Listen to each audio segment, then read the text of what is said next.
Durante el verano de 1960, siendo estudiante de antropología en la Universidad de California, Los Ángeles, hice varios viajes al suroeste para recabar información sobre las plantas medicinales usadas por los indios de la zona. Los hechos que aquí describo empezaron durante uno de mis viajes. Esperaba yo un autobús Greyhound en un pueblo fronterizo, platicando con un amigo que había sido mi guía y ayudante en la investigación. De pronto se inclinó hacia mí y dijo que el hombre sentado junto a la ventana, un indio viejo de cabello blanco, sabía mucho de plantas, del peyote sobre todo. Pedí a mi amigo presentarme a ese hombre. Mi amigo lo saludó, luego se acercó a darle la mano. Después de que ambos hablaron un rato, mi amigo me hizo seña de unírmeles, pero inmediatamente me dejó solo con el viejo, sin molestarse siquiera en presentarnos. Él no se sintió incomodado en lo más mínimo. Le dije mi nombre y él respondió que se llamaba Juan y que estaba a mis órdenes. Le hablaba de usted. Nos dimos la mano por iniciativa mía y luego permanecimos un tiempo callados. No era un silencio tenso, sino una quietud natural y relajada por ambas partes. Aunque las arrugas de su rostro moreno y de su cuello revelaban su edad, me fijé en que su cuerpo era ágil y musculoso. Le dije que me interesaba obtener informes sobre plantas medicinales. Aunque de hecho mi ignorancia con respecto al peyote era casi total, me descubrí fingiendo saber mucho, e incluso insinuando que tal vez le conviniera platicar conmigo. Mientras yo parloteaba así, él asentía despacio y me miraba, pero sin decir nada. Esquivé sus ojos y terminamos por quedar los dos en silencio absoluto. Finalmente, tras lo que pareció un tiempo muy largo, don Juan se levantó y miró por la ventana. Su autobús había llegado. Dijo adiós y salió de la terminal. Me molestaba haberle dicho tonterías, y que esos ojos notables hubieran visto mi juego. Al volver, mi amigo trató de consolarme por no haber logrado algo de don Juan. Explicó que el viejo era a menudo callado o evasivo, pero el efecto inquietante de ese primer encuentro no se disipó con facilidad. Le propuse averiguar dónde vivía don Juan, y más tarde lo visité varias veces. En cada visita intenté llevarlo a hablar del peyote, pero sin éxito. No obstante, nos hicimos muy buenos amigos, y mi investigación científica fue relegada, o al menos reencaminada por causas que se hallaban mundos aparte de mi intención original. El amigo que me presentó a don Juan explicó más tarde que el viejo no era originario de Arizona, donde nos conocimos, sino un indio yaqui de Sonora. Al principio vi a don Juan simplemente, como un hombre algo peculiar que sabía mucho sobre el peyote y que hablaba el español notablemente bien. Pero la gente con quien vivía lo consideraba dueño de algún saber secreto, lo creía brujo. Como se sabe, la palabra denota esencialmente a una persona que posee poderes extraordinarios, por lo general malignos. Después de todo un año de conocernos, don Juan fue franco conmigo. Un día me explicó que poseía ciertos conocimientos recibidos de un maestro, un benefactor como él lo llamaba, que lo había dirigido en una especie de aprendizaje. Don Juan, a su vez, me había escogido como aprendiz, pero me advirtió que yo debería comprometerme a fondo, y que el proceso era largo y arduo. Al describir a su maestro, don Juan usó la palabra diablero. Más tarde supe que ese es un término usado solo por los indios de Sonora. Denota a una persona malvada que practica la magia negra y puede transformarse en animal, en pájaro, perro, coyote o cualquier otra criatura. En una de mis visitas a Sonora tuve una experiencia peculiar que ilustraba el sentir de los indios hacia los diableros. Iba yo conduciendo un auto de noche, en compañía de dos amigos indios, cuando vi a un animal, al parecer un perro, cruzar la carretera. Uno de mis compañeros dijo que no era un perro, sino un coyote enorme. Disminuí la velocidad, y me acerqué a la cuneta para verlo bien. Permaneció unos cuantos segundos más al alcance de los faros, y luego corrió a adentrarse en el chaparral. Era sin duda un coyote, pero del doble del tamaño ordinario. Hablando excitadamente, mis amigos convinieron en que era un animal muy fuera de lo común, y uno de ellos indicó que podía tratarse de un diablero. Decidí relatar aquella experiencia para interrogar a los indios de aquella zona sobre sus creencias en cuanto a la existencia de los diableros. Hablé con muchas personas, contando la anécdota y haciendo preguntas. Las 3 conversaciones siguientes indican sus creencias al respecto. ¿Crees que era un coyote, Choi? Pregunté a un joven después de que oyó la historia. ¿Quién sabe? Un perro, de seguro. Demasiado grande para coyote. ¿Crees que pudo ser un diablero? Esos son puros cuentos. Esas cosas no existen. ¿Por qué dices eso, Choi? La gente se imagina cosas. Te apuesto a que si hubieran cogido al animal habrían visto que era un perro. Una vez tenía yo que hacer un trabajo en otro pueblo, y me levanté antes del amanecer y ensillé un caballo. De ida, me encontré en el camino con una sombra oscura que parecía un animal enorme. Mi caballo se encabritó y me tiró de la silla. Yo también casi me muero del susto, pero resultó que la sombra era una mujer que iba caminando al pueblo. O sea, Choi, ¿Que no crees que existan los diableros? Diableros. ¿Qué es un diablero? Dime qué es un diablero. No sé, Choi. Manuel iba conmigo esa noche y dijo que el coyote podría haber sido un diablero. Tú no puedes decirme qué es un diablero. Dice que un diablero es un brujo que cambia de forma y toma la que quiere. Pero todo el mundo sabe que eso es puro cuento. Los viejos de aquí están llenos de historias sobre diableros. No las vas a hallar entre nosotros los más jóvenes. ¿Qué clase de animal piensa usted que fue, doña Luz? Pregunté a una mujer de edad madura. Eso solo Dios lo sabe, pero creo que no era un coyote. Hay cosas que parecen coyotes, pero no son. ¿Iba corriendo el coyote, o estaba comiendo? Estuvo inmóvil casi todo el tiempo, pero creo que cuando lo vi al principio estaba comiendo algo. ¿Está usted seguro de que no llevaba nada en el hocico? A lo mejor sí, pero dígame, ¿tendría eso algo que ver? Sí, sí tendría. Si llevaba algo en el hocico, no era un coyote. ¿Qué era entonces? ¿Era un hombre o una mujer? ¿Cómo se llaman esas personas, doña Luz? No respondió. La interrogué un rato más, pero sin éxito. Finalmente dijo no saber. Le pregunté si aquellas personas se llamaban diableros, y respondió que, diablero, era uno de los nombres que se les daban. ¿Conoce usted a algún diablero? Pregunté. Conocí a una mujer, dijo. La mataron. Eso pasó cuando yo era niña. Dice que la mujer se convertía en perra. Y cierta noche una perra entró en la casa de un blanco a robar queso. El blanco la mató con una escopeta, y en el mismo instante en que la perra murió en la casa del blanco, la mujer murió en su choza.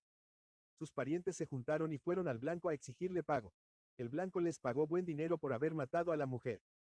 ¿Cómo pudieron exigirle pago si solo mató un perro? Dijeron que el blanco sabía que no era perro, porque había otros hombres con él y todos vieron que el animal se paró en dos patas, como gente, para alcanzar el queso, que estaba en una bandeja colgada del techo. Los hombres estaban esperando al ladrón porque todas las noches le robaban queso al blanco. Así que el blanco mató al ladrón sabiendo que no era perro. Hay muchos diableros en estos días, doña Luz. Esas cosas son muy secretas. Dicen que ya no hay diableros, pero yo lo dudo, porque alguien de la familia del diablero tiene que aprender lo que el diablero sabe. Los diableros tienen sus propias leyes, y una de ellas es que un diablero debe enseñar sus secretos a algún pariente suyo. ¿Qué cree que era el animal, don Genaro? Pregunté a un hombre muy anciano. Un perro de algún rancho de por ahí. ¿Qué otra cosa? Podría haber sido un diablero. Un diablero. Está loco. No hay diableros. ¿Quiere usted decir que ya no hay, o que nunca hubo? En un tiempo sí hubo. Es cosa sabida de todos, pero la gente les tenía mucho miedo y los mató. ¿Quién los mató, don Genaro? Toda la gente de la tribu. El último diablero que yo conocí fue ese. Mató docenas, quizás hasta cientos de personas con su brujería. No podíamos tolerar eso y la gente se juntó y una noche le cayeron por sorpresa y lo quemaron vivo. ¿Cuándo fue eso, don Genaro? En 1942. ¿Lo vio usted? No, pero la gente todavía lo comenta. Dicen que no quedaron cenizas, aunque la estaca era de madera verde. Todo lo que quedó al final fue un gran charco de grasa. Aunque don Juan tildaba de diablero a su benefactor, nunca mencionó el sitio donde había adquirido su saber ni identificó a su maestro. De hecho, don Juan revelaba muy poco de su vida personal. Solo decía que nació en el suroeste en 1891, que había pasado casi toda su vida en México, que en 1900 su familia fue exiliada por el gobierno a la parte central del país, junto con miles de otros indios sonorenses, y que él vivió en el centro y el sur de México hasta 1940, así, como don Juan había viajado mucho, su conocimiento podía ser producto de múltiples influencias. Y aunque se consideraba indio de Sonora, yo no podía tener certeza para catalogar totalmente su saber en la cultura de los indios sonorenses. Pero no es mi intención determinar aquí su medio cultural preciso. En junio de 1961 inicié mi aprendizaje con don Juan. Anteriormente lo había visto en diversas ocasiones, pero siempre en calidad de observador antropológico. Durante esas primeras conversaciones, yo tomaba notas en forma encubierta. Luego, confiando en mi memoria, reconstruía toda la conversación. Pero cuando empecé a participar como aprendiz, tal método de tomar notas se dificultó mucho, pues nuestras conversaciones se referían a muchos temas diferentes. Entonces don Juan me permitió, aunque tras de vigorosa protesta, anotar abiertamente cuanto se dijera. También me habría gustado tomar fotos y hacer grabaciones, pero no quiso permitírmelo. Serví como aprendiz primero en Arizona y después en Sonora, porque don Juan se mudó a México durante el curso de mi preparación. El procedimiento que seguí fue verlo durante unos cuantos días cada determinado tiempo. Mis visitas se hicieron más frecuentes y más largas durante los meses de verano de 1961, 1962, 1963 y 1964. En retrospectiva, pienso que este método de conducir el aprendizaje impidió que la enseñanza fuera completa, porque retrasó la venida del compromiso pleno indispensable para convertirme en brujo. Sin embargo, el método fue benéfico desde mi punto de vista personal, porque me dio un poco de distancia, y eso fomentó a su vez un sentido de examen crítico que habría sido imposible de lograr si yo hubiera participado continuamente, sin interrupción. En septiembre de 1965 interrumpí voluntariamente el aprendizaje. Varios meses después de mi retirada, medité por primera vez en la idea de ordenar sistemáticamente mis notas de campo. Como los datos que había reunido eran bastante voluminosos e incluían mucha información miscelánea, empecé por tratar de establecer un sistema de clasificación. Dividí los datos en grupos de conceptos y procedimientos interrelacionados y dispuse tales grupos en orden jerárquico de importancia subjetiva, es decir, de acuerdo con el efecto que cada uno había tenido sobre mí. En esa forma llegué a la siguiente clasificación: usos de plantas alucinógenas, procedimientos y fórmulas empleados en la brujería, adquisición y manipulación de objetos de poder, usos de plantas medicinales, canciones y leyendas. Reflexionando sobre los fenómenos experimentados, advertí que mi intento de clasificación no había producido sino un inventario de categorías. Cualquier intento de refinar mi plan no daría, por tanto, sino un inventario más complejo. Eso no era lo que yo deseaba. Durante los meses siguientes a mi abandono del aprendizaje, necesité comprender lo que había experimentado, y lo que había experimentado era la enseñanza de un sistema coherente de creencias por medio de un método pragmático y experimental. Desde la primera sesión en que participé, se me había hecho manifiesto que las enseñanzas de Don Juan poseían cohesión interna. Una vez decidido definitivamente a comunicarme su saber, procedió a hacer sus explicaciones por pasos ordenados. Descubrir ese orden y comprenderlo resultó para mí una tarea en extremo difícil. Mi incapacidad de lograr una comprensión parece haber nacido del hecho de que, tras 4 años como aprendiz, seguía siendo un principiante. Resultaba claro que el conocimiento de Don Juan y su método de transmitirlo eran los de su benefactor. Así, mis dificultades para comprender sus enseñanzas debieron de ser análogas a las que él mismo experimentó. Don Juan aludía a nuestra similitud como principiantes en comentarios incidentales sobre la incapacidad de comprender a su maestro durante su propio aprendizaje. Tales observaciones me llevaron a creer que para cualquier principiante, indio o no, el conocimiento de la brujería se hacía incomprensible por las características extranjeras de los fenómenos que el aprendiz experimentaba. Personalmente, como occidental, dichas características me resultaron tan ajenas que me fue prácticamente imposible explicarlas según mi propia vida cotidiana, y me vi forzado a concluir que sería inútil cualquier intento de clasificar mis datos de campo en mis propios términos. Así se hizo obvio que el saber de Don Juan debía ser examinado como él mismo lo comprendía. Solo en esos términos podría manifestarse en forma convincente. Sin embargo, al tratar de reconciliar mis puntos de vista con los de Don Juan, advertí que, cuando trataba de explicarme su saber, usaba siempre conceptos que lo hicieran inteligible. Como esos conceptos eran ajenos a mí, tratar de comprender los conocimientos de Don Juan como él los comprendía me colocaba en otra posición insostenible. Por tanto, mi primera tarea era determinar el orden de conceptualización empleado por Don Juan. Trabajando en ese sentido, vi que él mismo había hecho hincapié particular en cierto terreno de sus enseñanzas, específicamente, los usos de plantas alucinógenas. Sobre la base de este descubrimiento, revisé mi propio esquema de categorías. Don Juan usó, por separado y en distintas ocasiones, 3 plantas alucinógenas: peyote, Lophophora williamsi, toloache, datura y noxia sin. D. Meteloicles, y un hongo, posiblemente Psilocybe mexicana. Desde antes de su contacto con europeos, los indios americanos conocían las propiedades alucinógenas de estas 3 plantas. A causa de sus propiedades, han sido muy usadas por placer, para curar, en la brujería, y para alcanzar un estado de éxtasis. En el contexto específico de sus enseñanzas, Don Juan relacionaba el uso de la datura inoxia y la Psilocybe mexicana con la adquisición de poder, un poder que él llamaba un aliado. Relacionaba el uso de la Lophophora williamsi con la adquisición de sabiduría, o conocimiento de la buena manera de vivir. La importancia de las plantas consistía, para Don Juan, en su capacidad de producir etapas de percepción peculiar en un ser humano. Así, me guió al experimentar una serie de tales etapas con el propósito de exponer y validar su conocimiento.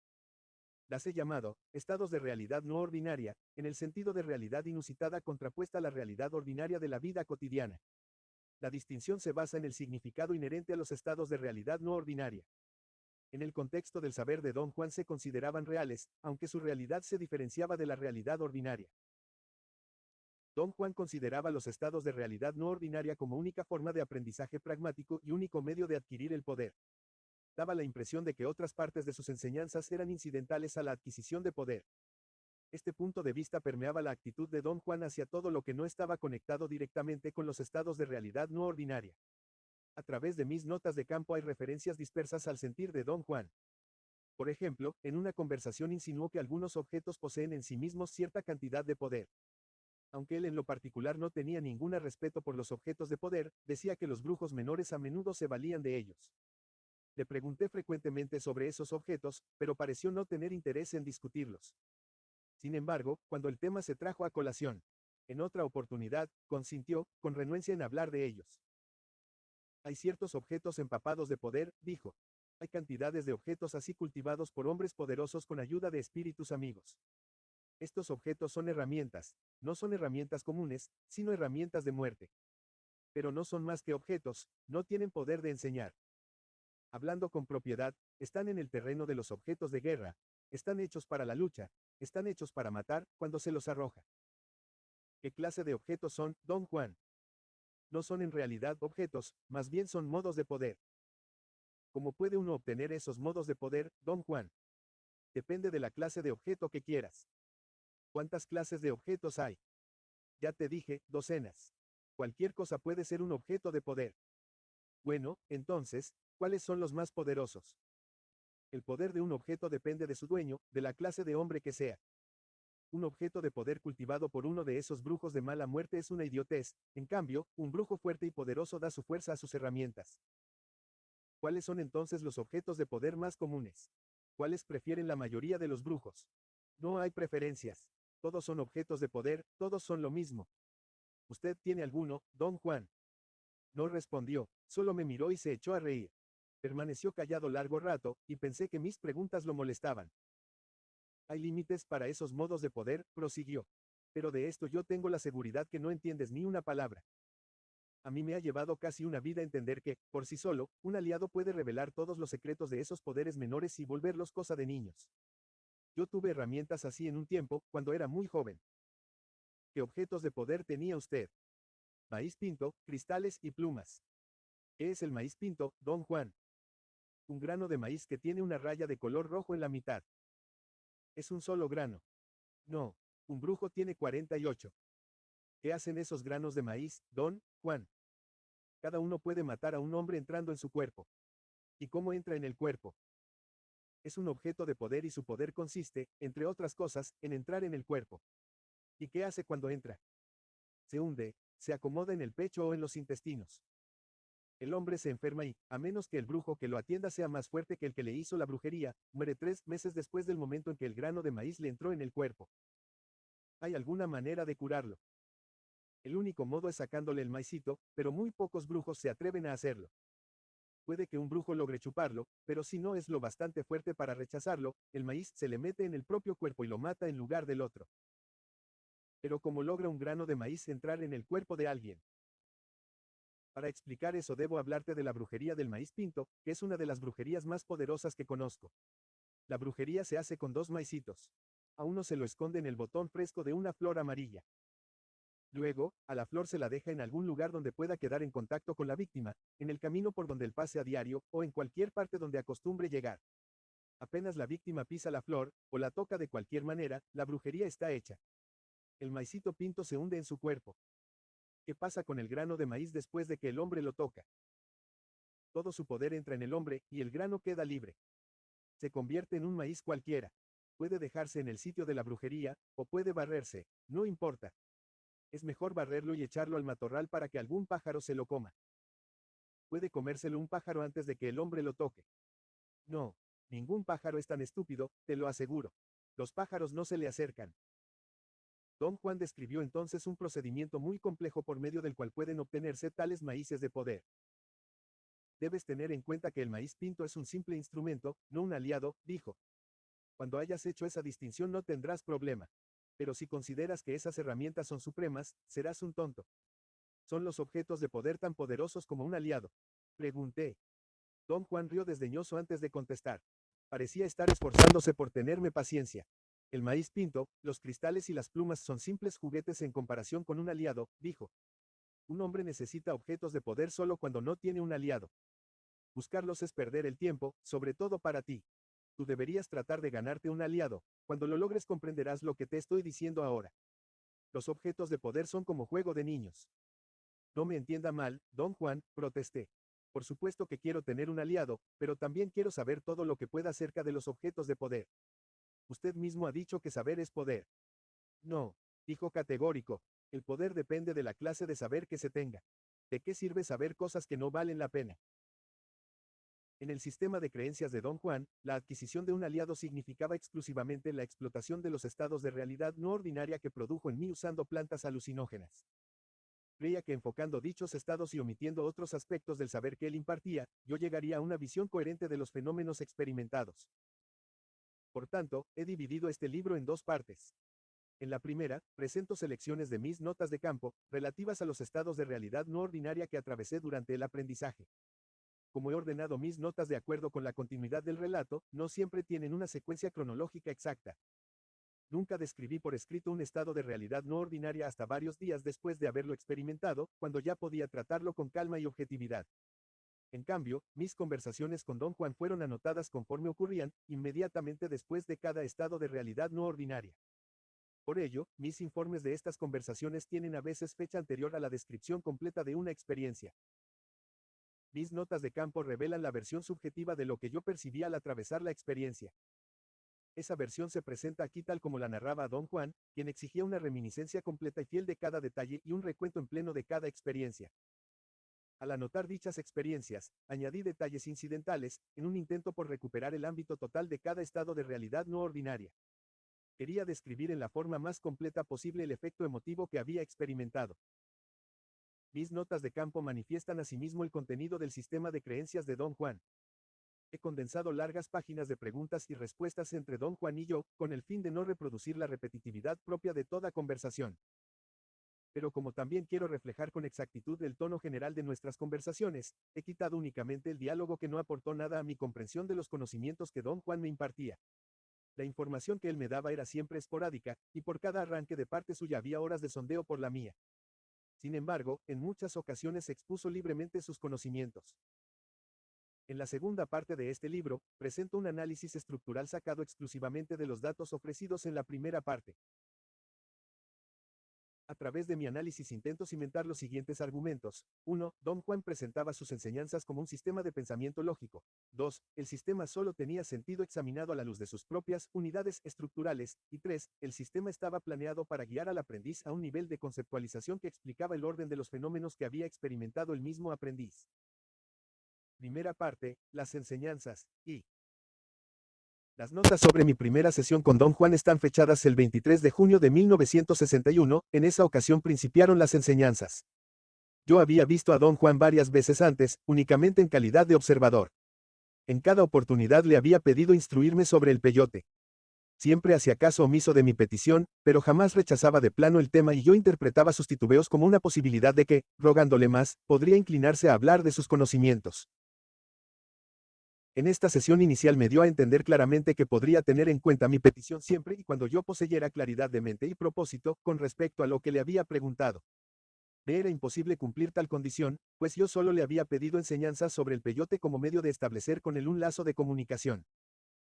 Pensé que su familiaridad con el tema podía predisponerlo a estar más abierto y más dispuesto a hablar, permitiéndome así el ingreso en su conocimiento de las propiedades de las plantas.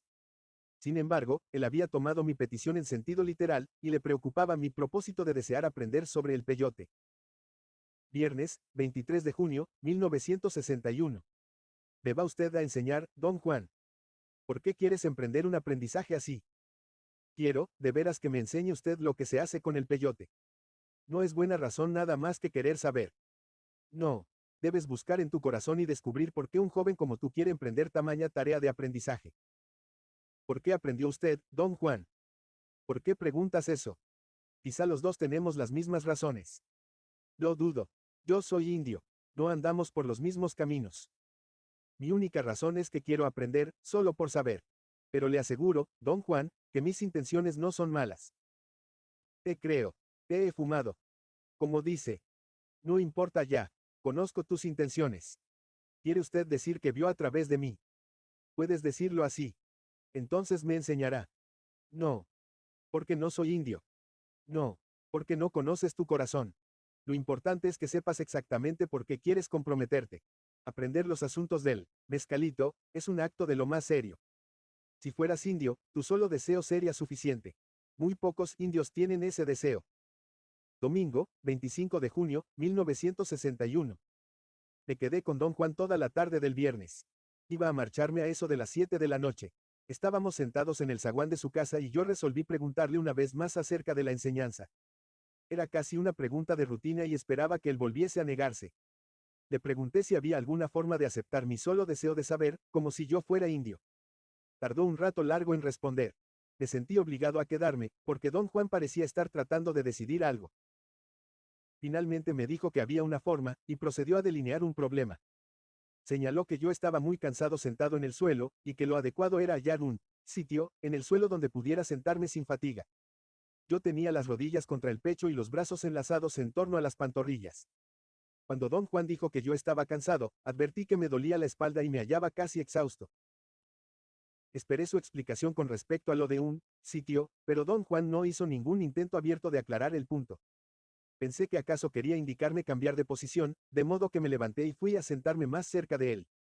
Don Juan protestó por mi movimiento y recalcó claramente que un sitio significaba un lugar donde uno podía sentirse feliz y fuerte de manera natural. Palmeó el lugar donde se hallaba sentado y dijo que ese era su sitio, añadiendo que me había puesto una adivinanza, yo debía resolverla solo y sin más deliberación. Lo que él había planteado como un problema que ha de ser resuelto era ciertamente una adivinanza. Yo no tenía idea de cómo empezar, ni idea de lo que él tenía en mente. Varias veces pedí una pista, o al menos un indicio, sobre cómo proceder a la localización de un punto donde me sintiera feliz y fuerte. Insistí y argumenté que no tenía la menor idea de qué quería decir él en realidad, porque no me era posible concebir el problema. Él me sugirió caminar por el zaguán, hasta hallar el sitio. Me levanté y empecé a recorrer el suelo. Me sentí ridículo y fui a sentarme frente a don Juan.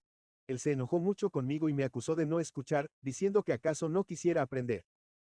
Tras un rato se calmó y me explicó que no cualquier lugar era bueno para sentarse o para estar en él, y que dentro de los confines del zaguán había un único sitio donde yo podía estar en las mejores condiciones. Mi tarea consistía en distinguirlo entre todos los demás lugares. La norma general era sentir todos los sitios posibles a mi alcance hasta determinar sin lugar a dudas cuál era el sitio correspondiente. Punto. Arguí que, si bien el zaguán no era demasiado grande, 3.5 x 2.5 metros, el número de sitios posibles era avasallador, que requeriría un tiempo muy largo para probarlos todos y que como él no especificaba el tamaño del sitio, las posibilidades podían ser infinitas. Mis argumentos resultaron fútiles. Don Juan se puso en pie y, con mucha severidad, me advirtió que resolver el problema tal vez requiriera días, pero de no resolverlo daba igual que me marchara, porque él no tendría nada que decirme. Recalcó que él sabía dónde era mi sitio, y que por tanto yo no podría mentirle. Dijo que solo en esta forma le sería posible aceptar como razón válida mi deseo de aprender los asuntos del mezcalito. Añadió que nada en este mundo era un regalo, todo cuanto hubiera que aprender debía aprenderse por el camino difícil. Dio vuelta a la casa para ir a orinar en el chaparral. De regreso entró directamente en su casa por la parte trasera. Pensé que la misión de hallar el supuesto sitio de felicidad era su propio modo de deshacerse de mí, pero me levanté y empecé a pasear de un lado a otro. El cielo estaba claro. Podía ver cuanto había en el zaguán y sus inmediaciones. Debí de caminar una hora o más, pero no ocurrió nada que revelase la ubicación del sitio. Me cansé de andar y tomé asiento. Tras unos cuantos minutos me senté en otro lugar, y luego en otro, hasta cubrir todo el piso en forma semisistemática. Deliberadamente procuraba sentir diferencias entre lugares, pero carecía de criterio para la diferenciación. Sentí que estaba perdiendo el tiempo, pero me quedé. Mi racionalización fue que había venido de lejos solo para ver a don Juan, y en realidad no tenía otra cosa que hacer. Me acosté de espaldas y puse las manos bajo la cabeza a manera de almohada. Luego rodé y permanecí un rato sobre mi estómago. Repetí este proceso rodando por todo el piso. Por primera vez me pareció haber tropezado con un vago criterio. Sentía más calor acostado de espaldas. Rodé nuevamente, ahora en dirección contraria, y otra vez cubrí el largo del piso, yaciendo boca abajo en los sitios donde estuve boca arriba en mi primera gira rodante. Experimenté las mismas sensaciones de tibieza y frío según la postura, pero no diferencia entre los sitios. Entonces se me ocurrió una idea que creí brillante, el sitio de don Juan. Me senté allí y luego me acosté, boca abajo al principio y después de espaldas, pero el lugar era igual a los otros. Me levanté. Estaba harto. Quería despedirme de don Juan, pero no me atrevía a despertarlo. Miré mi reloj. Eran las 2 de la mañana. Había estado rodando durante 6 horas. En ese momento don Juan salió y rodeó la casa para ir al chaparral. Regresó y se detuvo junto a la puerta. Me sentía completamente abatido, y quise decirle algo desagradable y marcharme. Pero me di cuenta de que no era culpa suya, yo mismo había querido prestarme a todas esas tonterías. Le declaré mi fracaso, llevaba toda la noche rodando en el suelo, como un idiota y aún no podía hallar pies ni cabeza a la adivinanza. Don Juan rió y dijo que eso no lo sorprendía, porque yo no había procedido correctamente. No había usado los ojos. Eso era cierto, pero yo estaba muy seguro de que él me había indicado sentir la diferencia. Señalé esto, y él arguyó que es posible sentir con los ojos, cuando no están mirando de lleno las cosas. En mi propio caso, dijo, no tenía yo otro medio de resolver el problema que usar cuanto tenía, mis ojos. Entró en la casa. Tuve la certeza de que me había observado. No tenía, pensé, otra forma de saber que yo no había estado usando los ojos. Empecé a rodar de nuevo, porque ese era el procedimiento más cómodo. Esta vez, sin embargo, apoyé la barbilla en las manos y miré cada detalle. Tras un intervalo cambió la oscuridad en torno mío.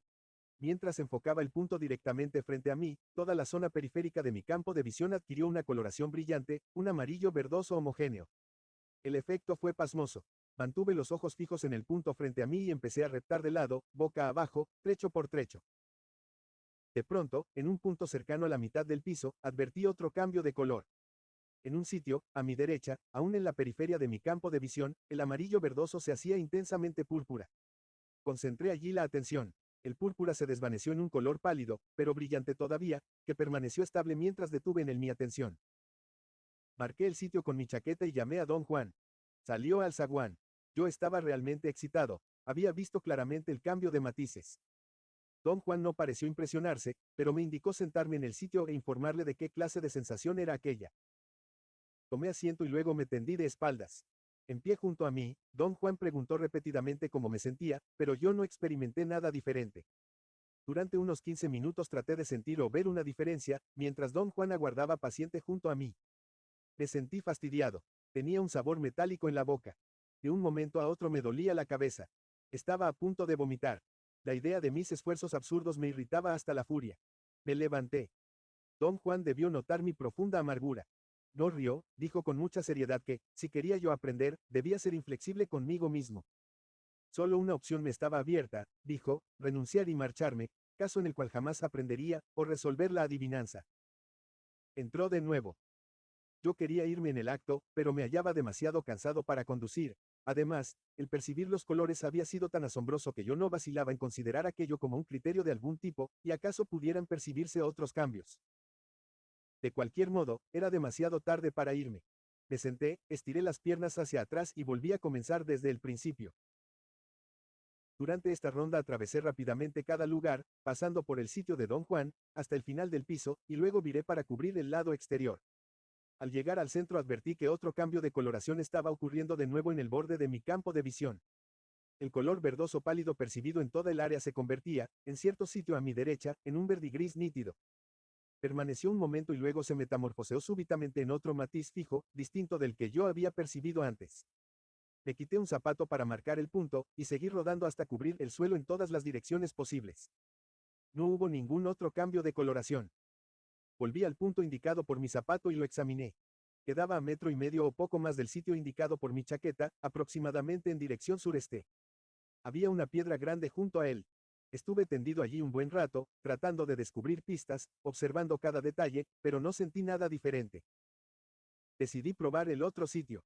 Rápidamente giré sobre mis rodillas, y estaba a punto de acostarme en la chaqueta cuando sentí una aprensión insólita. Era más bien como la sensación física de que algo empujaba mi estómago. Me levanté de un salto, retrocediendo con el mismo impulso. El cabello de mi nuca se erizó. Mis piernas se habían arqueado ligeramente, mi tronco estaba echado hacia adelante y mis brazos se proyectaban rígidamente frente a mí, con los dedos contraídos como garras. Advertí la extraña postura, y mi sobresalto aumentó. Retrocediendo involuntariamente, tomé asiento en la piedra junto a mi zapato. De allí me dejé resbalar al suelo.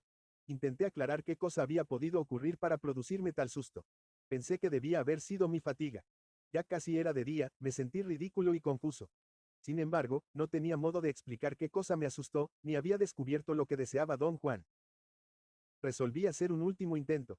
Me levanté, me acerqué despacio al lugar marcado por mi chaqueta, y de nuevo sentí la misma aprensión. Esta vez hice un vigoroso esfuerzo por dominarme. Tomé asiento y luego me arrodillé para tenderme boca abajo, pero no pude acostarme pese a mi voluntad. Puse las manos en el suelo. Mi aliento se aceleró, se me revolvió el estómago. Tuve una clara sensación de pánico y luché por no salir corriendo, pensé que tal vez don Juan me vigilaba. Lentamente repté de regreso al otro sitio y apoyé la espalda contra la piedra. Quería descansar un rato para poner en orden mis ideas, pero me quedé dormido. Oí a don Juan hablar y reír por encima de mi cabeza. Desperté. Hallaste el sitio, dijo. Al principio no entendí, pero él me aseguró de nuevo que el lugar donde me había quedado dormido era el sitio en cuestión. Una vez más preguntó qué sentía allí tendido. Le dije que en realidad no advertía ninguna diferencia. Me pidió comparar mis sensaciones en aquel momento con lo que había sentido al yacer en el otro sitio. Por vez primera se me ocurrió conscientemente que me era imposible explicar mi aprensión de la noche anterior. Don Juan me instó, con una especie de actitud de reto, a sentarme en el otro sitio. Por algún motivo inexplicable, yo tenía miedo a ese lugar, y no me senté en él. Don Juan aseveró que solo un tonto podía dejar de ver la diferencia. Le pregunté si cada uno de los dos lugares tenía un nombre especial. Dijo que el bueno se llamaba el sitio y el malo el enemigo. Dijo que estos dos lugares eran la clave del bienestar de un hombre, especialmente si buscaba conocimiento. El mero acto de sentarse en el sitio propio creaba fuerza superior, en cambio, el enemigo debilitaba e incluso podía causar la muerte. Dijo que yo había repuesto mi energía, dispendiada la noche anterior, echando una siesta en mi sitio. También dijo que los colores percibidos por mí en asociación con cada sitio específico tenían el mismo efecto general de dar fuerza o de reducirla. Le pregunté si existían para mí otros sitios como los dos que había hallado y cómo debería hacer para localizarlos. Dijo que muchos lugares en el mundo serían comparables a esos dos, y que la mejor manera de hallarlos era determinar sus colores respectivos. Yo no sabía a ciencia cierta si había resuelto el problema o no. De hecho, ni siquiera me hallaba convencido de que hubiese habido algún problema. No podía dejar de sentir que la experiencia era totalmente forzada y arbitraria. Estaba seguro de que don Juan me había observado toda la noche para luego seguirme la corriente diciendo que el sitio donde me quedara dormido era el buscado. Sin embargo, no veía yo motivo lógico de tal acción, y cuando me retó a sentarme en el otro sitio no pude hacerlo. Había una extraña separación entre mi experiencia pragmática de temer al otro sitio y mis consideraciones racionales sobre todo el episodio.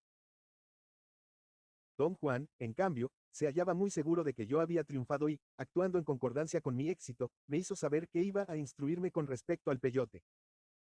Me pediste que te enseñara los asuntos del mezcalito, dijo.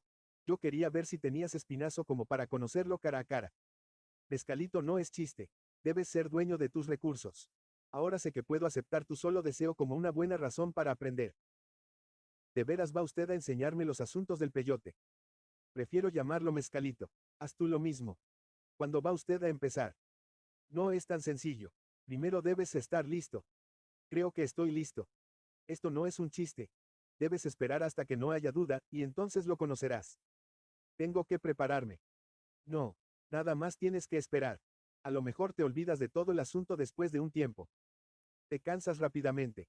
Anoche estabas a punto de irte a tu casa apenas se te puso difícil. Mezcalito pide una intención muy seria.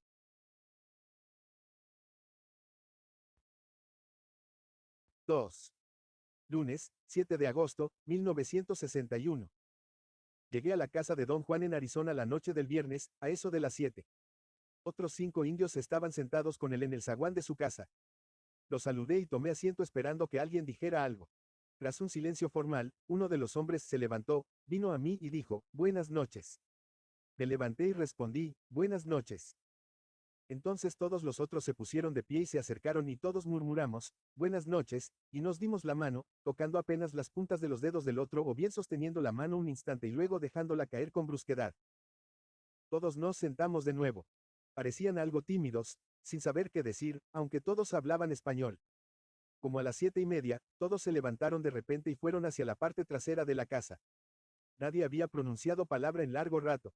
Don Juan me hizo seña de seguirlos y todos subimos en una camioneta de carga estacionada allí.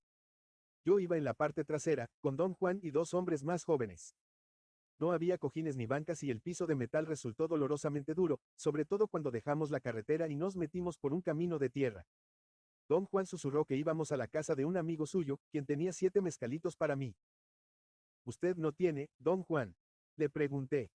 Sí, pero no te los puedo ofrecer. Verás, otra gente tiene que hacerlo. ¿Puede usted decirme por qué? A lo mejor, él, no te ve con agrado y no le caes bien, y entonces nunca podrás conocerlo con afecto, como debe ser, y nuestra amistad quedará rota. ¿Por qué no iba yo a caerle bien? Nunca le he hecho nada. No tienes que hacer nada para caer bien o mal. O te acepta o te tira de lado. Pero si no me acepta, ¿hay algo que pueda yo hacer para caerle bien? Los otros 2 hombres parecieron haber oído mi pregunta y rieron. No, no se me ocurre nada que pueda uno hacer, dijo don Juan. Volvió la cara a un lado y ya no pude hablarle. Debimos haber viajado al menos 1 hora antes de detenernos frente a una casa pequeña. Estaba bastante oscuro, y una vez que el conductor hubo apagado los faros, yo apenas discernía el contorno vago del edificio. Una mujer joven, mexicana a juzgar por la inflexión de su voz, le gritaba a un perro para hacerlo cesar sus ladridos. Bajamos de la camioneta y entramos en la casa. Los hombres murmuraban, buenas noches, al pasar junto a la mujer. Ella respondía y continuaba gritándole al perro. La habitación era amplia y contenía pilas de objetos diversos. La luz opaca de un foco eléctrico muy pequeño hacia la escena bastante lóbrega. Reclinadas contra la pared había varias sillas con patas rotas y asientos hundidos. 3 de los hombres se instalaron en un sofá, el mueble más grande del aposento. Era muy viejo y se había vencido hasta el piso, a la luz indistinta, parecía rojo y sucio. Los demás ocupamos sillas. Estuvimos largo rato sentados en silencio. De pronto, uno de los hombres se levantó y fue a otro cuarto. Tendría 50 y tantos años. Era moreno, alto y fornido. Regresó al momento con un frasco de café.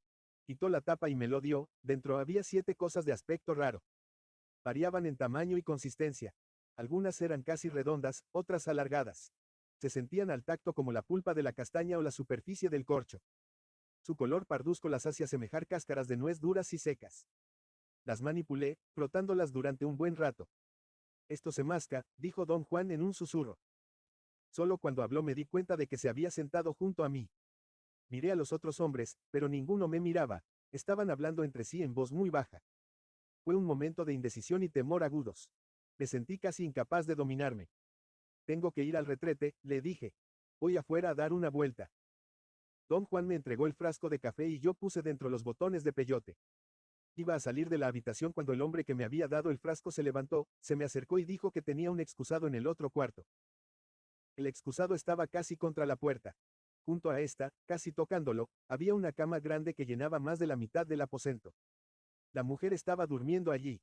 Permanecí un rato inmóvil junto a la puerta, luego regresé a la habitación donde estaban los otros hombres. El dueño de la casa me habló en inglés. Don Juan dice que usted es de Sudamérica. Hay mezcal allí. Le dije que nunca había oído siquiera hablar de él. Parecían interesados en Sudamérica y hablamos de los indios durante un rato. Luego, uno de los hombres me preguntó por qué quería comer peyote. Le dije que quería saber cómo era. Todos rieron con timidez. Don Juan me urgió suavemente. Masca, masca. Mis manos se hallaban húmedas y mi estómago se contraía. El frasco con los botones de peyote estaba en el piso junto a la silla. Me agaché, tomé al azar un botón y lo puse en mi boca. Tenía un sabor rancio. Lo partí en 2 con los dientes y empecé a mascar uno de los trozos. Sentí un amargor fuerte, acerbo, en un momento toda mi boca quedó adormecida. El amargor crecía conforme yo mascaba, provocando un increíble fluir de saliva. Sentía las encías y el interior de la boca como si hubiera comido carne o pescados salados y secos, que parecen forzar a masticar más.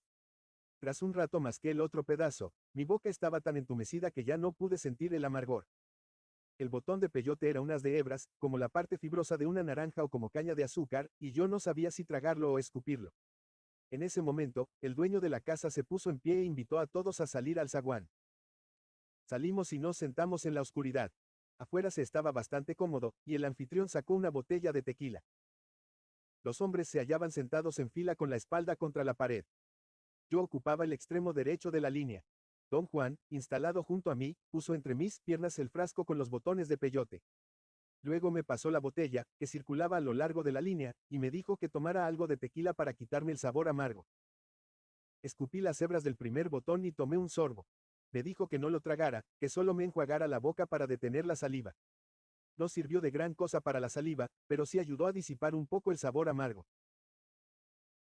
Don Juan me dio un trozo de albaricoque seco, o quizá era un higo seco, no podía verlo en la oscuridad, ni percibir el sabor y me dijo que lo mascara detenida y lentamente, sin prisas. Tuve dificultad para tragarlo, parecía que no quisiera bajar. Tras una pausa corta la botella dio otra vuelta. Don Juan me entregó un pedazo de carne seca, quebradiza. Le dije que no tenía ganas de comer. Esto no es comer, dijo con firmeza. El ciclo se repitió 6 veces. Recuerdo que había mascado 6 botones de peyote cuando la conversación se puso muy animada. Aunque yo no lograba distinguir qué idioma se estaba hablando, el tema de la conversación, en la que todo mundo participaba, era muy interesante, y procuré escuchar con cuidado para poder intervenir. Pero al hacer el intento de hablar me di cuenta de que no podía, las palabras se desplazaban sin objeto en mi mente. Reclinando la espalda contra la pared, escuché lo que decían los hombres. Hablaban en italiano y repetían continuamente una frase sobre la estupidez de los tiburones. El tema me pareció lógico y coherente. Yo había dicho antes a don Juan que los primeros españoles llamaron al río Colorado, en Arizona, el río de los tizones, y alguien escribió leyó mal, tizones, y el río se llamó, de los tiburones. Me hallaba seguro de que discutían esa anécdota, pero nunca se me ocurrió pensar que ninguno de ellos sabía italiano. Tenía un deseo muy fuerte de vomitar, pero no recuerdo el acto en sí. Pregunté si alguien me traería un vaso de agua. Experimenté una sed insoportable. Don Juan trajo una cacerola grande. La puso en el suelo junto a la pared. También trajo una taza o lata pequeña. La llenó en la cacerola y me la dio, y dijo que yo no podía beber, solo debía refrescarme la boca.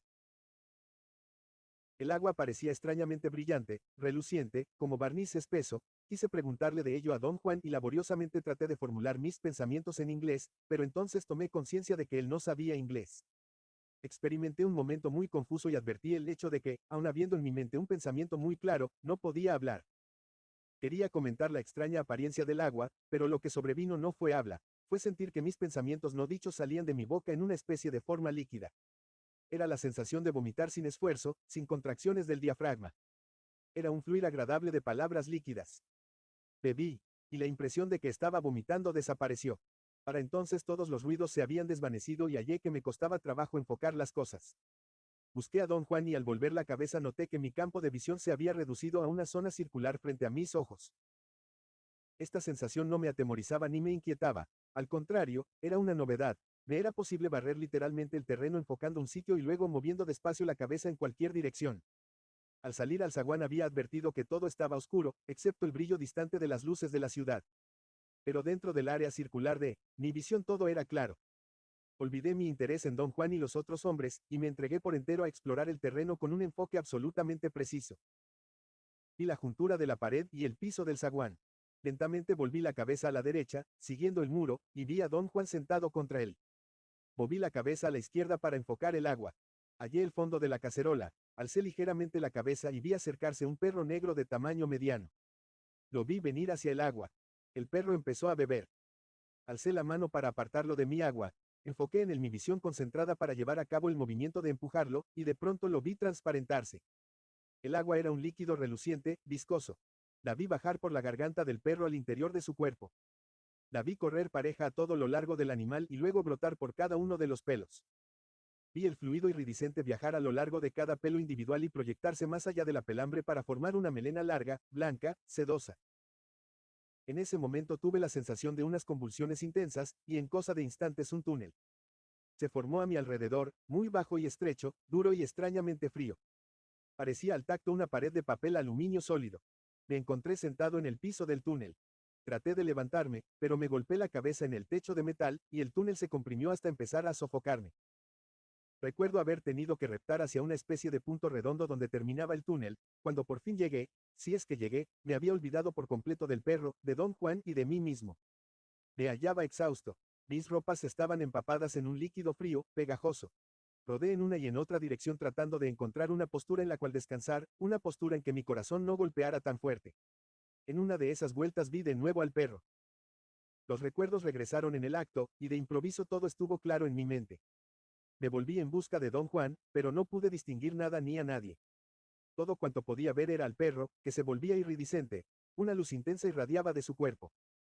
Vi otra vez el flujo del agua atravesarlo, encenderlo como una hoguera. Me llegué al agua, hundí el rostro en la cacerola y bebí con él. Tenía yo las manos en el suelo frente a mí, y al beber veía el fluido correr por mis venas produciendo matices de rojo y amarillo y verde. Bebí más y más. Bebí hasta hallarme todo en llamas, resplandecía de pies a cabeza. Bebí hasta que el fluido salió de mi cuerpo a través de cada poro y se proyectó al exterior en fibras como de seda, y también yo adquirí una melena larga, lustrosa, iridiscente. Miré al perro y su melena era como la mía. Una felicidad suprema llenó mi cuerpo, y corrimos juntos hacia una especie de tibieza amarilla procedente de algún lugar indefinido. Y allí jugamos. Jugamos y forcejeamos hasta que yo supe sus deseos y él supo los míos. Nos turnábamos para manipularnos mutuamente, al estilo de una función de marionetas. Torciendo los dedos de los pies, yo podía hacerle mover las patas, y cada vez que él cabeceaba yo sentía un impulso irresistible de saltar. Pero su mayor travesura consistía en agitar las orejas de un lado a otro para que yo, sentado, me rascara la cabeza con el pie. Aquella acción me parecía total e insoportablemente cómica. Qué toque de ironía y de gracia, qué maestría, pensaba yo. Me poseía una euforia indescriptible. Reí hasta que casi me fue imposible respirar. Tuve la clara sensación de no poder abrir los ojos, me encontraba mirando a través de un tanque de agua. Fue un estado largo y muy doloroso, lleno de la angustia de no poder despertar y de a la vez, estar despierto. Luego, lentamente, el inundo se aclaró y entró en foco. Mi campo de visión se hizo de nuevo muy redondo y amplio, y con ello sobrevino un acto consciente ordinario, que fue volver la vista en busca de aquel ser maravilloso. En este punto empezó la transición más difícil. La salida de mi estado normal había sucedido casi sin que yo me diera cuenta, estaba consciente, mis pensamientos y sentimientos eran un corolario de esa conciencia, y el paso fue suave y claro. Pero este segundo cambio, el despertar a la conciencia seria, sobria, fue genuinamente violento. Había olvidado que era un hombre. La tristeza de tal situación irreconciliable fue tan intensa que lloré. Sábado, 5 de agosto, 1961. Más tarde, aquella mañana después del desayuno, el dueño de la casa, don Juan y yo regresamos a donde vivía don Juan. Yo estaba muy cansado, pero no pude dormirme en la camioneta. Solo después de que el hombre se marchó, me quedé dormido, en el zaguán de la casa de don Juan. Cuando desperté era de noche. Don Juan me había tapado con una cobija. Lo busqué, pero no estaba en la casa. Regresó más tarde con una olla de frijoles refritos y un montón de tortillas. Yo tenía mucha hambre. Después de comer, mientras descansábamos, me pidió narrarle cuanto me hubiera ocurrido la noche anterior.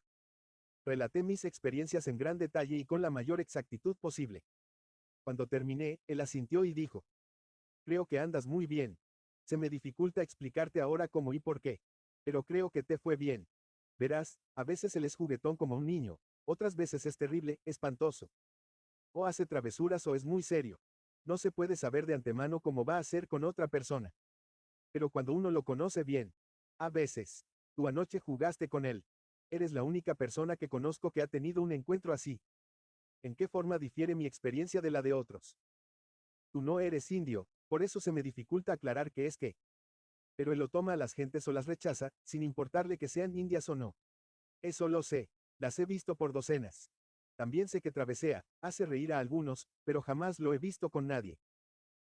¿Puede usted decirme ahora, don Juan, cómo protege el peyote? No me dejó terminar. Le tocó vigorosamente el hombro. No lo nombres nunca así. Todavía no lo has visto lo bastante para conocerlo. ¿Cómo protege Mezcalito a la gente? Aconseja. Responde cualquier cosa que le preguntes. Entonces Mezcalito es real. Digo, es algo que puede verse. Pareció desconcertado por mi pregunta. Me miró con una especie de expresión vacía. Lo que quise decir es que Mezcalito. Oí lo que dijiste, que no lo viste anoche. Quise decirle que solo había visto un perro, pero noté su mirada de extrañeza. Entonces, ¿cree usted que lo que vi anoche era él? Me miró con desprecio. Chasqueó la lengua, sacudió la cabeza como si no pudiera creerlo, y en tono muy belicoso añadió: ¿a poco crees que era tú, mamá? Hizo una pausa antes de mamá, porque lo que iba a decir era tu chingada madre. La palabra mamá resultó tan incongruente que ambos reímos largo tiempo. Luego me di cuenta de que se había quedado dormido sin responder a mi pregunta. Domingo, 6 de agosto, 1961. Llevé a don Juan en mi auto a la casa donde yo había tomado peyote. En el camino me dijo que el hombre que me ofreció a Mezcalito se llamaba John. Al llegar a la casa encontramos a John sentado en el zaguán con dos hombres jóvenes. Todos se mostraron en extremo joviales. Reían y charlaban con gran desenvoltura. Los tres hablaban inglés perfectamente.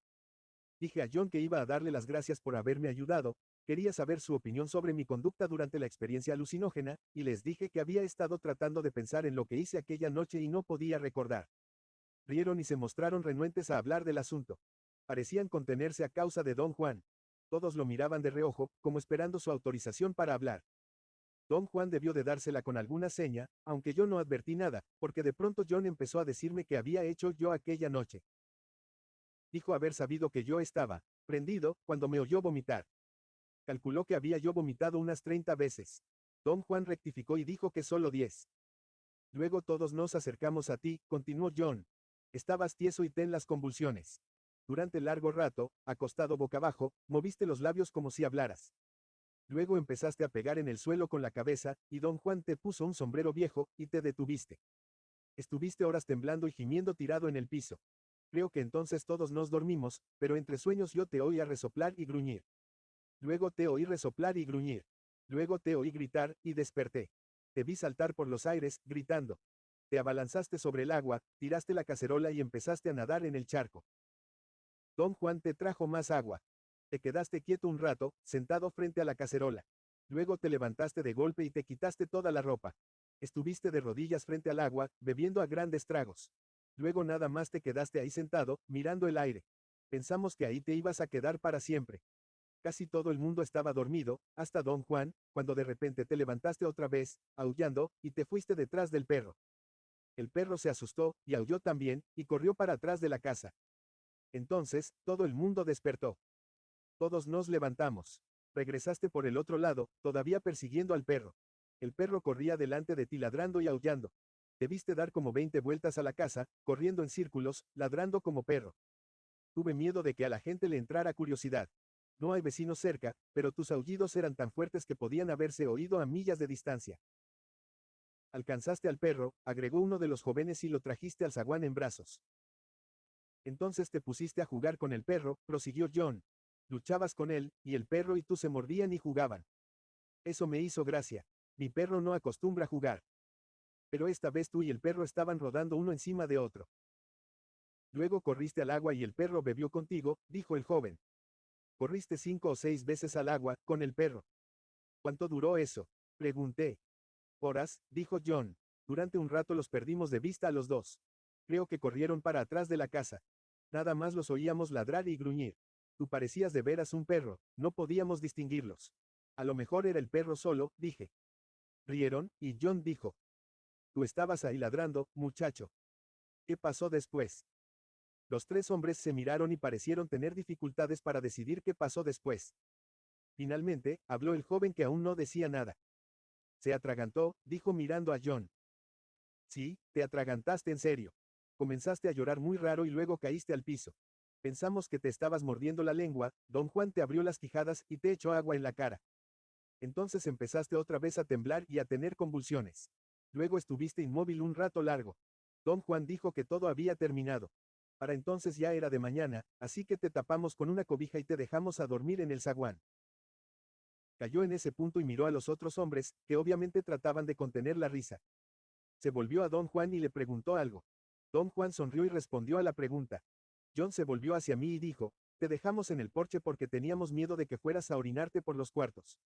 Todos rieron muy fuerte. ¿Qué me pasaba? Pregunté. Hice yo. Hiciste tú, remedó John.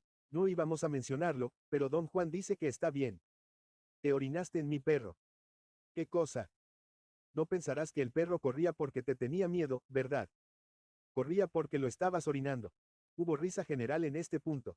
Traté de interrogar a uno de los jóvenes, pero todos reían, y no me escuchó. Pero mi perro se desquitó, prosiguió John, también él se orinó en ti. Esta afirmación era al parecer el colmo de lo cómico, porque todos rieron a carcajadas, incluso don Juan. Cuando se calmaron, pregunté con toda sinceridad. ¿Es cierto de verdad? ¿Pasó realmente? Juro que mi perro te orinó de verdad, repuso John, todavía riendo.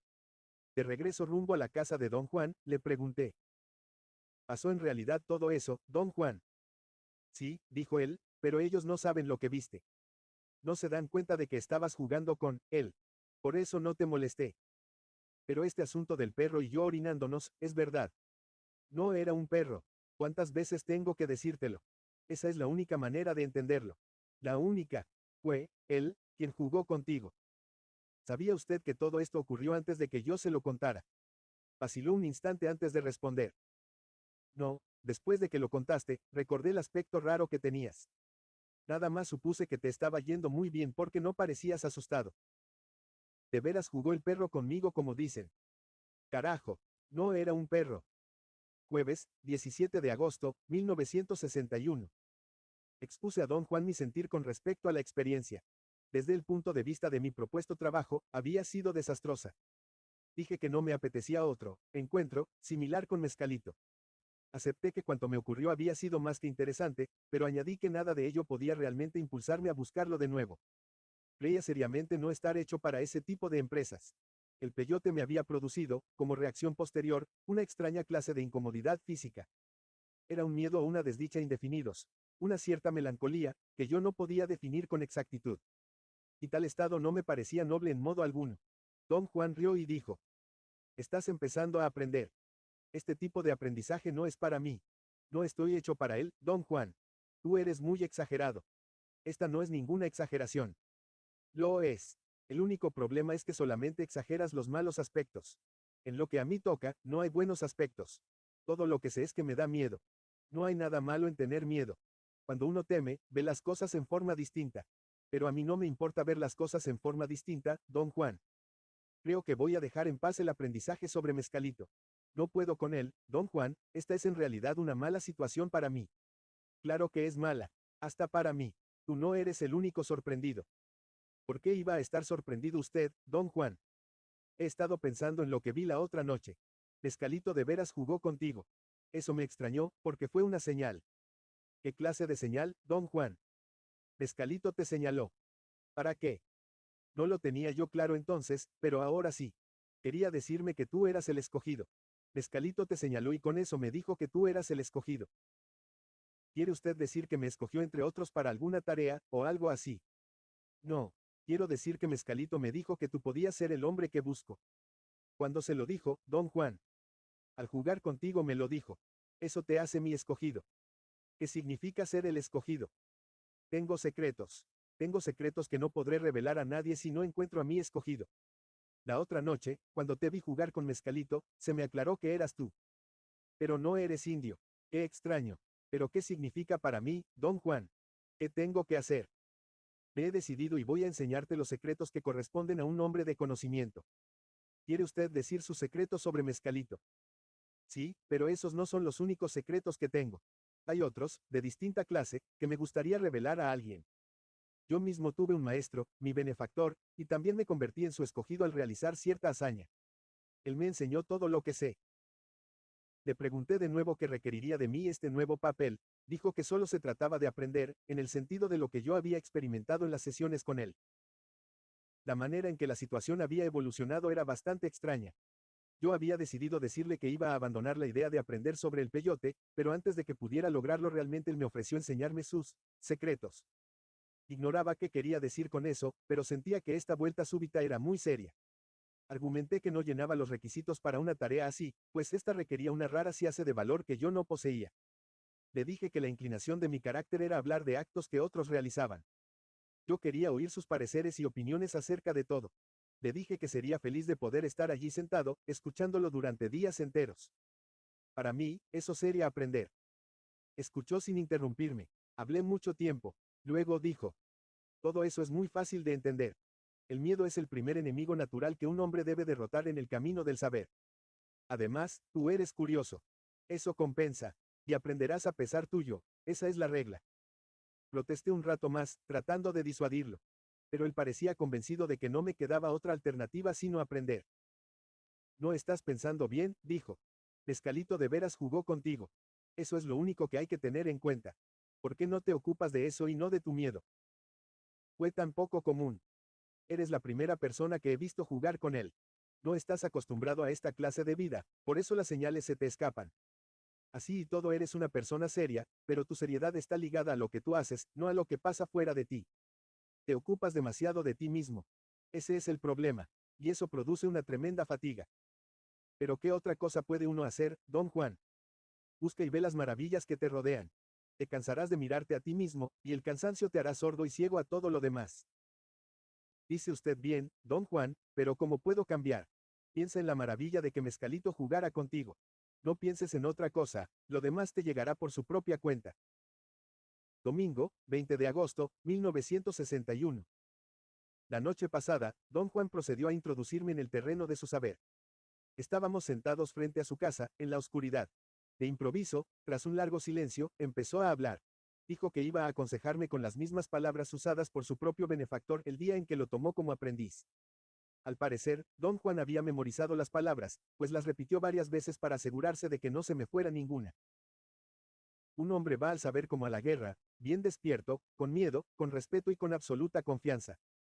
Ir en cualquier otra forma al saber o a la guerra es un error, y quien lo cometa vivirá para lamentar sus pasos. Le pregunté por qué era así, y dijo que, cuando un hombre ha cumplido estos 4 requisitos, no hay errores por los que deba rendir cuentas. En tales condiciones sus actos pierden la torpeza de las acciones de un tonto. Si tal hombre fracasa, o sufre una derrota, solo habrá perdido una batalla, y eso no provocará deploraciones lastimosas. Declaró luego su intención de enseñarme lo que es un aliado, en la misma forma exacta como su benefactor se lo había enseñado a él. Recalcó con fuerza las palabras, misma forma exacta, repitiendo la frase varias veces. Un aliado, dijo, es un poder que un hombre puede traer a su vida para que lo ayude, lo aconseje y le dé la fuerza necesaria para ejecutar acciones, grandes o pequeñas, justas o injustas. Este aliado es necesario para engrandecer la vida de un hombre, guiar sus actos y fomentar su conocimiento. De hecho, un aliado es la ayuda indispensable para saber. Don Juan decía esto con gran convicción y fuerza. Parecía elegir cuidadosamente sus palabras. Repitió 4 veces la siguiente frase. Un aliado te hará ver y entender cosas sobre las que ningún ser humano podría jamás iluminarte. Es un aliado algo parecido a un espíritu guardián. No es ni espíritu ni guardián. Es una ayuda. ¿Es Mezcalito el aliado de usted? No. Mezcalito es otra clase de poder. Un poder único. Un protector, un maestro. ¿En qué se diferencia Mezcalito de un aliado? A Mezcalito no se le puede domar y usar como se doma y se usa a un aliado. Mezcalito está fuera de uno mismo. Escoge mostrarse en muchas formas a quien quiera que tenga enfrente, sin importarle que sea un brujo o un peón. Don Juan hablaba con hondo fervor de que Mezcalito era el maestro de la buena manera de vivir. Le pregunté cómo enseñaba Mezcalito a vivir como se debe, y don Juan repuso que Mezcalito muestra cómo vivir. ¿Cómo lo muestra? Pregunté. Tiene muchos modos de hacerlo. A veces lo enseña en su mano, o en las piedras, o los árboles, o nomás enfrente de uno. Es como una imagen enfrente de uno. No, es una enseñanza enfrente de uno. Habla Mezcalito a la persona. Sí, pero no con palabras. Entonces, ¿cómo habla? A cada hombre le habla distinto. Sentí que mis preguntas lo molestaban. No hice ninguna más. Él siguió explicando que no había pasos exactos para conocer a Mezcalito. Por tanto, nadie podía instruir sobre la excepción de Mezcalito mismo. Esta característica lo hacía un poder único. No era el mismo para todos los hombres. En cambio, dijo don Juan, la adquisición de un aliado requería la enseñanza más precisa y el seguir, sin desviación, una serie de etapas o pasos. Hay muchos de esos poderes aliados en el mundo, dijo, pero él solo conocía bien 2 de ellos. Él iba a guiarme a ellos y a sus secretos, pero de mí dependía escoger uno de los 2, pues solo uno podía tener. El aliado de su benefactor estaba en la hierba del diablo, dijo, pero a él en lo personal no le gustaba, aunque gracias al benefactor sabía sus secretos. Su propio aliado estaba en él. Humito, dijo, pero no concretó la naturaleza del humo. Inquirí al respecto. Permaneció callado. Tras una larga pausa le pregunté, ¿qué clase de poder es un aliado? Ya te dije, es una ayuda. ¿Cómo ayuda? Un aliado es un poder capaz de llevar a un hombre más allá de sus propios límites. Así es como un aliado puede revelar cosas que ningún ser humano podría. Pero Mezcalito también lo saca a uno de sus propios límites. No lo convierte eso en un aliado. No, Mezcalito te saca de ti mismo para enseñarte. Un aliado te saca para darte poder. Le pedí explicarme el punto con más detalle, o describir la diferencia entre ambos efectos. Me miró largo rato y rió. Dijo que aprender por medio de la conversación era no solo un desperdicio sino una estupidez, porque el aprender era la tarea más difícil que un hombre podía echarse encima. Me pidió recordar la vez que traté de hallar mi sitio, y cómo quería yo encontrarlo sin trabajo porque esperaba que él me diese toda la información. Si lo hubiera hecho, dijo, yo jamás habría aprendido. Pero el saber cuán difícil era hallar mi sitio, y sobre todo el saber que existía, me darían un peculiar sentido de confianza. Dijo que mientras yo permaneciese enclavado en mí, sitio bueno, nada podría causarme daño corporal, porque yo tenía la seguridad de que en ese sitio específico me hallaba lo mejor posible. Tenía el poder de rechazar cuanto pudiera serme dañino. Pero si él me hubiese dicho dónde estaba el sitio, yo jamás habría tenido la confianza necesaria para considerar esto como verdadero saber. Así, saber era ciertamente poder. Don Juan dijo entonces que, siempre que un hombre se propone aprender, debe laborar tan arduamente como yo lo hice para encontrar aquel sitio, y los límites de su aprendizaje están determinados por su propia naturaleza. Así, no veía objeto en hablar del conocimiento. Dijo que ciertas clases de saber eran demasiado poderosas para la fuerza que yo tenía, hablar de ellas solo me acarrearía daño. Al parecer sintió que no había nada más que quisiera decir. Se levantó y fue rumbo a su casa. Le dije que la situación me abrumaba. No era lo que yo había pensado ni deseado. Dijo que los temores son naturales, todos los sentimos y no podemos evitarlo. Pero por otra parte, pese a lo atemorizante que sea el aprender, es más terrible pensar en un hombre sin aliado o sin conocimientos. 3. Pasaron más de 2 años entre el tiempo en que don Juan decidió instruirme acerca de los poderes aliados y el tiempo en que me consideró listo para aprender sobre ellos en la forma pragmática y partícipe que él consideraba aprendizaje. En dicho lapso definió gradualmente las características generales de los dos aliados en cuestión. Me preparó para el corolario indispensable de todas las verbalizaciones y la consolidación de todas las enseñanzas, los estados de realidad no ordinaria. Al principio, se refería de un modo muy casual a los poderes aliados. Las primeras menciones, en mis notas, están intercaladas entre otros temas de conversación. Miércoles, 23 de agosto, 1961. La hierba del diablo, Toloache, era el aliado de mi benefactor. Podría haber sido también el mío, pero no me gustó. ¿Por qué no le gustó la hierba del diablo, don Juan? Tiene una desventaja seria. Es inferior a otros poderes aliados. No, no me estás entendiendo. La hierba del diablo es tan poderosa como el mejor de los aliados, pero tiene algo que a mí en lo personal no me gusta. ¿Me puede decir qué es? Malogra a los hombres. Los hace probar el poder demasiado pronto, sin fortificar sus corazones, y los hace dominantes y caprichosos. Los hace débiles en medio de gran poder. No hay alguna manera de evitarlo. Hay una manera de superar todo esto, pero no de evitarlo. Quien se hace aliado de la hierba debe pagar ese precio. ¿Cómo puede uno superar ese efecto, don Juan? La hierba del diablo tiene 4 cabezas, la raíz, el tallo y las hojas, las flores y las semillas. Cada una es diferente, y quien se haga su aliado tiene que aprenderlas en ese orden. La cabeza más importante está en las raíces. El poder de la hierba del diablo se conquista por las raíces. El tallo y las hojas son la cabeza que cura enfermedades. Bien usada, esta cabeza es un don a la humanidad. La tercera cabeza está en las flores y se usa para volver locos a los hombres, o para hacerlos obedientes, o para matarlos. El hombre que tiene a la hierba de aliado nunca torna las flores, ni tampoco toma el tallo y las hojas, a no ser que esté enfermo, pero las raíces y las semillas se toman siempre, sobre todo las semillas, son la cuarta cabeza de la hierba del diablo, y la más poderosa de todas. Mi benefactor decía que las semillas son la cabeza sobria, la única parte capaz de fortificar el corazón del hombre. La hierba del diablo es dura con sus protegidos, decía él, porque busca matarlos a prisa, y por lo común lo logra antes de que puedan llegar a los secretos de la cabeza sobria. Sin embargo, por ahí dicen que hubo hombres que averiguaron los secretos de la cabeza sobria. ¿Qué prueba para un hombre de conocimiento? ¿Averiguó su benefactor tales secretos? No, él no. ¿Conoce usted a alguien que lo haya hecho? No, pero vivieron en un tiempo en que ese saber era importante. ¿Conoce a alguien que sepa de gente así? No, yo no. ¿Conocía a alguien su benefactor? Él sí. ¿Por qué no llegó su benefactor a los secretos de la cabeza sobria? Tomar la hierba del diablo para hacerla un aliado es una de las tareas más difíciles que conozco. Ella y yo, por ejemplo, jamás nos hicimos alianza, quizá porque nunca le tuve cariño.